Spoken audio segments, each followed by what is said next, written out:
Hello there, this is Bic Benedict. We're playing Max Payne 3 on old school difficulty, and this is my guide for the aforementioned title, played on the aforementioned difficulty with the provision of not using the restorative item in this game, which is known as the painkiller. So we are on chapter 12 of 14.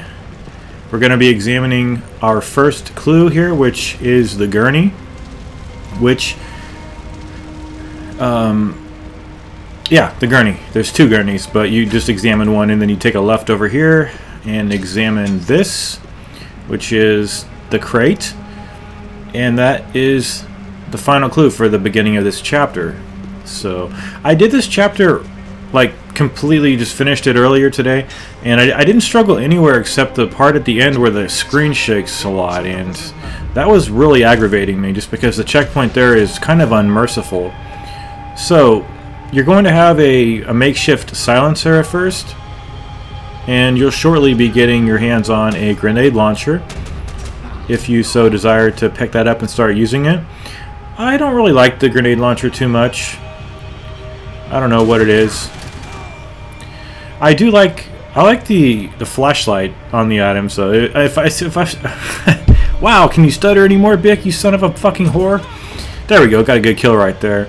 That guy is always there, but the thing about that guy right there that was in this hole is if you, I think it's either if you approach him too much or definitely if you put the reticle on him, he'll know. And that's not really fair since his back is turned.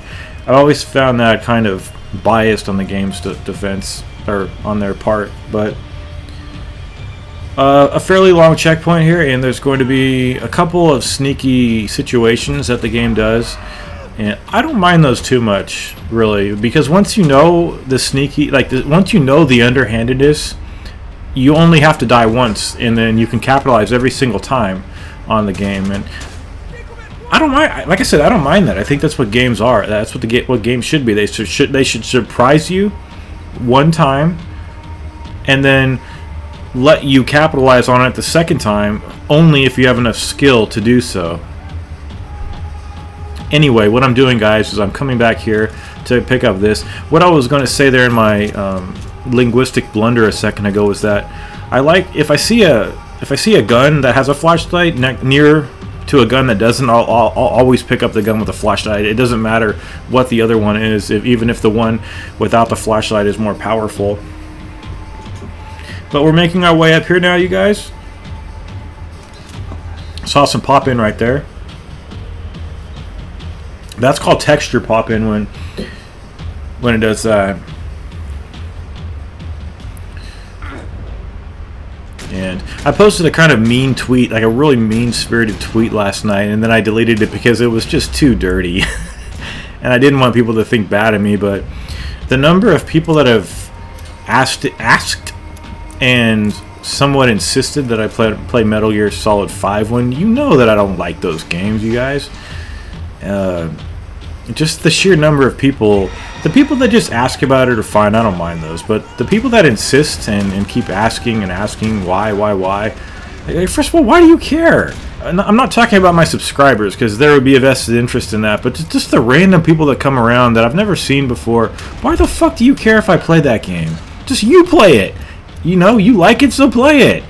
You know I don't like it.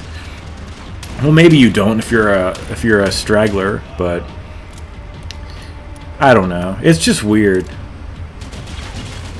But I won't tease you about the tweet that I posted. I said I have kind of a sick fantasy that I wish that the Metal Gear Solid 5, and don't hate me, guys. It's just one of those things that pops in your mind and you hate yourself for thinking it. But I just said something to the effect that I hope the PC port for Metal Gear Solid 5 is just as unstable as Arkham Knight was, just because I have a lot of bitterness and resentment build up. Oh, watch this right here. These two guys always sneak up on you. This guy and the guy to the right coming out of the door. And there's also going to be one more guy to the left once you examine the clues and exit that room. He'll still be there if you just head up here and head to the left. But trust me, I deleted that because it was just too mean. You know, I don't want to deny people of happiness, even though I get denied of happiness constantly. And it's just the bitterness of the whole thing. And even if the PC version of Arkham Knight was perfect, it still had the goddamn Batmobile in it, which I hated, so it wouldn't even matter that stability was intact at that point, because I just would have raged, because I don't want to play Grand Theft Auto. I want to play Batman. That's why I bought the game. Anyway, a couple of guys right here. Looks like 3 of them. And these guys tend to hold their position, if I have to say so. So there's the last guy. There is an incendiary jug near the door through which we need to travel after we explode this. And normally you don't get knocked back, so I think I needed to be a little bit further back to avoid that from happening. But do you see the way that Max got up? If I had fallen on the ground and I was getting to my feet, or even if I, you know, sometimes I just sit down to put my shoes on, sit on the floor, that's how I get up.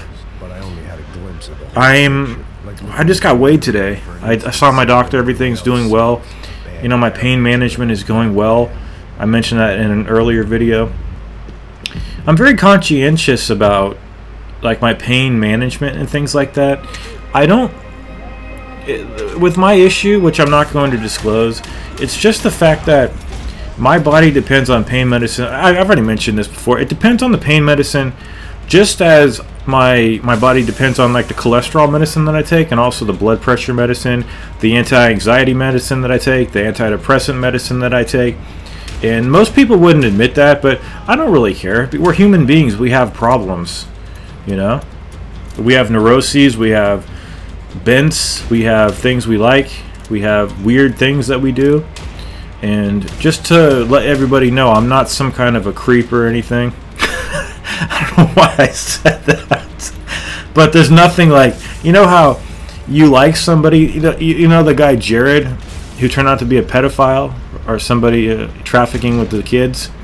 Like, I'm not somebody like, if you knew this deep dark secret about me, you would hate me and you would definitely unsubscribe and you would feel repulsed that you would ever like this guy called Vic Benedict. There's nothing like that in my life. Like, I'm a decent person. I try to do the right thing. Sometimes I can be mean. Sometimes I, confrontational a little bit. But normally I'm very mellow. I'm low-key. I'm mild-mannered. Absent-minded. I'm very fastidious. I'm just your average Jordan Bick fucking Benedict. If you don't know what that is, watch the 1956 movie entitled Giant and you'll know full well. I've also wanted to do... I shouldn't talk over this though. There's piss poor cover over here and I don't really like it. But again, if you're playing this game and like particularly if you're using the painkillers, you don't need my help for this guide. This is not something you need help for. I'm sorry to have to admit that, you guys, but it's not hard. I'm really having fun with this, but it's not challenging in the slightest. And I hope I eat my words at the end of the game. I hope I sit there and have to do it for 5 fucking hours and then get a victory and feel so great about myself. Because I've already put in an hour trying to beat that boss, so... But, oh man, a lot of tangents on this video, I'm sorry. But as my goal was stated earlier, I said something to the effect that I'm trying to make these a little bit more entertaining. Just because, we're going on 4,000 subscribers, I'm trying to do a little mellower of a project. Just because I've already covered this game before. Because it's easy, it is easy. Now, if you could infuse even more artificial difficulty, you could say to yourself, no using the bullet time. Somebody on one of my God of War 3 Pain Plus videos, he said, next up, we want to see you no roll, no block, no nothing, no jumping. And the guy was joking, of course, but he was adding all these ridiculous things to try to do, which were impossible.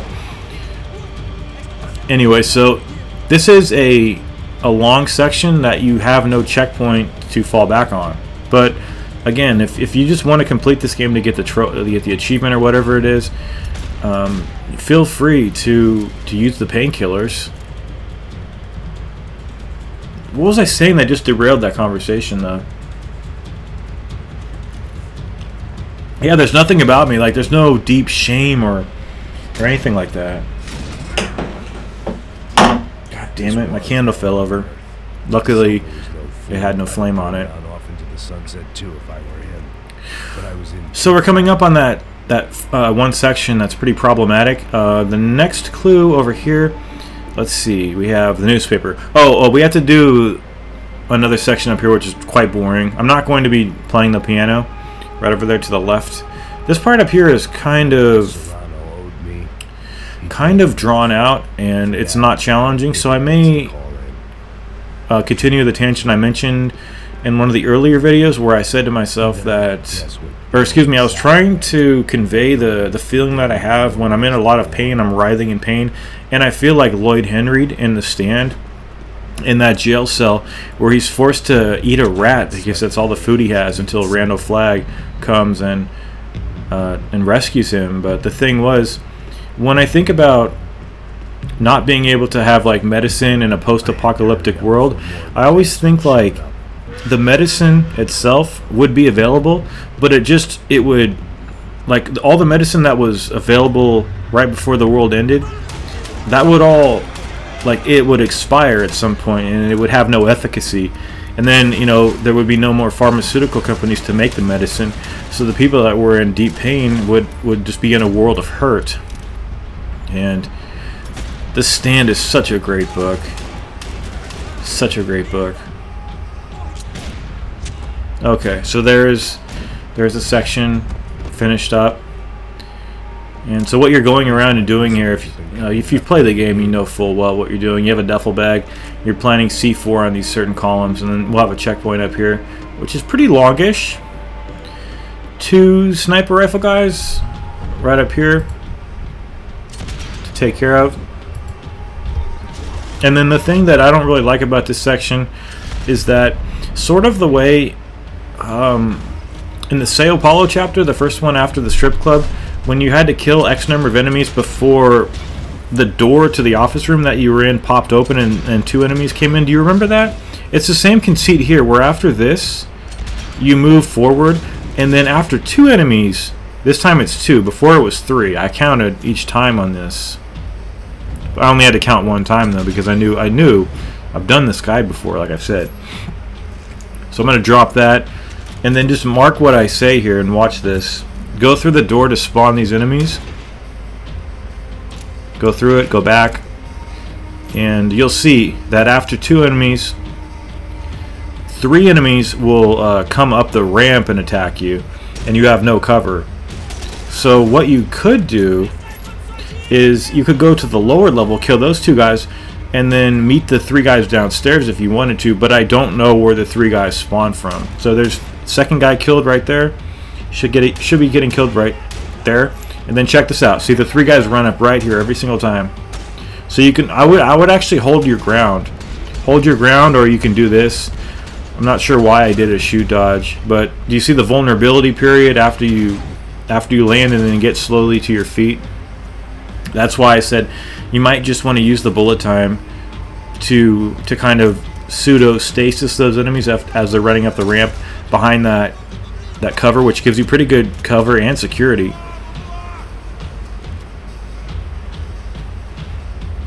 And if you want to, at any time, you can go down the ramp and have an easier time of trying to find these guys rather than exposing yourself to all hell as you go through that gate not knowing where these enemies are. But I kind of got frustrated on the next section just because of the wobbly camera. And I don't mind the fact that the camera shakes, because let's face it, they're trying to make it feel like you have less control. And the brilliant thing is that it affects the enemies too. So when the ground shakes, well, it's not ground. We're on a building, for God's sake. Like, I'm so bad about saying stuff. God damn it all. When the building trembles, I should say, the enemies fall down. So I didn't notice that before, and if I did, I didn't point it out. However, you can completely get the upper hand on the enemies. You just wait for them to fall down, and this is kind of unfair. You do all of that, you place a C4 on that red pillar, and then more enemies spawn, yet you get no checkpoints. So be extremely wary here of dying. And this is not the best place to stand if I can see what's happening here.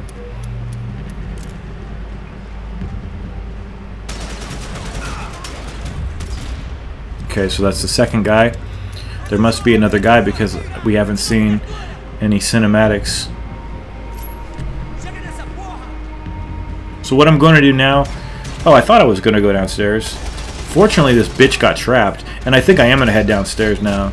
Nope, that was another take. A failed take, presumably. Oh, fuck me, man. I cough like a smoker, don't I? But I haven't smoked since 2004 when I quit. So I've quit smoking for 11 years. It seemed a shame. And I used the Nicotrol inhaler back then, and it worked brilliantly. So this is the situation right here. This is based on your dying in two respects. Well, one respect if you get killed by enemies. That guy to the left, I really wouldn't focus on him too much because he does expire once that pipe blows up. So do you see this? The enemies, even though your aim is sacrificed, at least like you can adjust to it. And as you're adjusting, capitalize on enemies that have fallen down and are vulnerable. So this is just difficult because of the fact that, yet again, enemies in close proximity to you, enemies, multiple enemies I should say, and then just be very careful because there's always this guy right there, so just take him out. Curb stomp that bitch if you have to. I wish that was in this game, but take this and then you'll see the buildings crumble a little bit probably. And then every time that you shoot this guy, you'll see an explosion. I don't know the genesis of why this happens, but he doesn't get affected, and that's not really fair. I don't think he gets affected too much. Like he doesn't fall. He definitely doesn't ever fall down. But so for some reason that happens. And the other fail state here is if you take too long. So you do not want to loiter, you know, messing about with picking up guns or anything like that. So one guy left over here. Move shoulders. Freeze him and fuck him up. However, there are 3 more guys left and you do not get a checkpoint until the heavy. So shoot, dodge in a backwards manner. I would use the Magnum, and you know what I'm doing there, you guys, when I'm on the ground, it's just too risky to get up because he gets up too slowly. So this guy, it's just constant headshots to knock the helmet off and then to hit him in the face. And fortunately, they give you a checkpoint here. So I will see you in the second to last chapter, you guys. Take care. Bye bye. Bitch. Fucking bitch.